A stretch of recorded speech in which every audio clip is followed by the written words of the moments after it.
It happened when I was very young. Something I didn't discover through hypnosis that happened to my mother and I as we were driving to my ballet class. And we saw a UFO out our window, and it came down lower and lower until it was right above a telephone pole.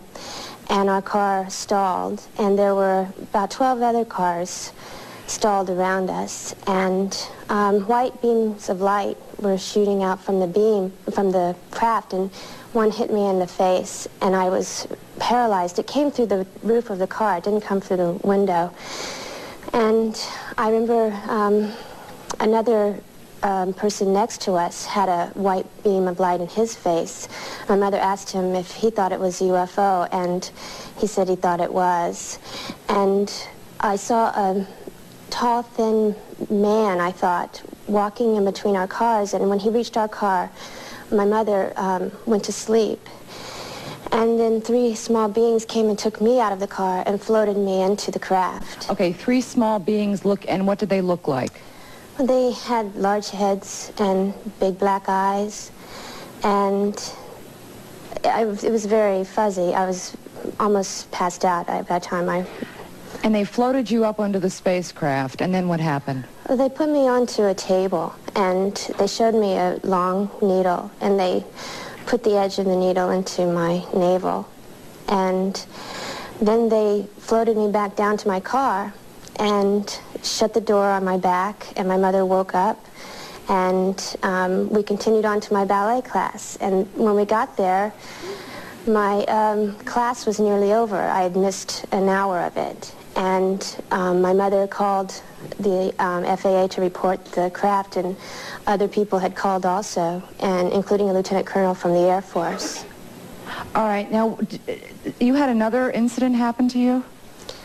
Well, 3 months later, they came back, and they took me from my room. Actually, I walked out into the front yard. My parents were standing out in the front yard also, and took me aboard the craft and removed something that looked like a placenta attached to an umbilical cord.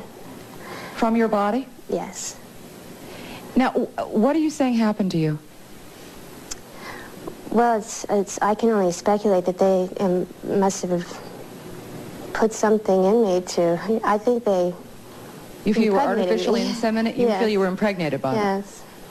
And they were harvesting... Crazy as it sounds. Well, a lot of things sound crazy. A lot of things are inexplicable. Doesn't mean they don't happen. But you're saying you feel that you were somehow impregnated and they were taking the child? Yes. Well, as 3 months into the pregnancy. All right, now, do you tell people this story? Do you share this story with people? I do share the story with people. I think it's a very important thing to share. Also, I know that it happens to so many people, and if I had thought that I was alone in this, it would have been very difficult. And I am still searching to this day for other people who were there in the intersection with me, and possibly the lieutenant colonel who saw what I saw. Okay, but are you generally greeted with skepticism from people? Do people... Yes, but it's surprising how many people do believe this, because... Yeah, I mean, I talked to the audience during the break, and how many of you in the audience believe these stories? A lot of you do. And Yeah. I'm not trying to convince anyone that it's No, true. we understand. No, but you have to understand also that according to a Roper poll, I think nearly 4 million Americans say that they've had a similar experience to you folks. So, I mean, you're not talking about a small number of people. How has this changed your life? I would assume that it has. Well, I think about it every night when I go to sleep, because recently I became engaged and I live with my fiancé, and now they're visiting us together, and he woke with an incision scar in his back about 2 inches long.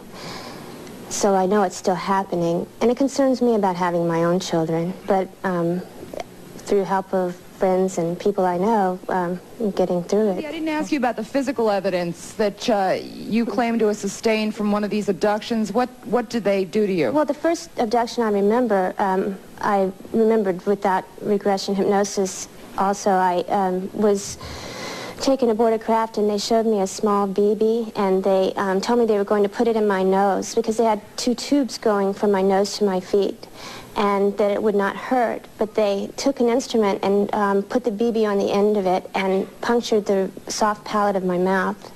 And it hurt very badly, and blood spurted onto my gown that they had given me, and I still have those puncture wounds in my mouth. Which have never been explained by a doctor? He asked me what I put up there, because it has scar tissue around it, so it was obviously done after birth. Okay. I think people think that you are put under hypnosis and you're very relaxed, and you ask these questions, what happened? You say, oh, I was taken aboard a spacecraft and this happened. But I know, Michael and I both worked with Bud Hopkins.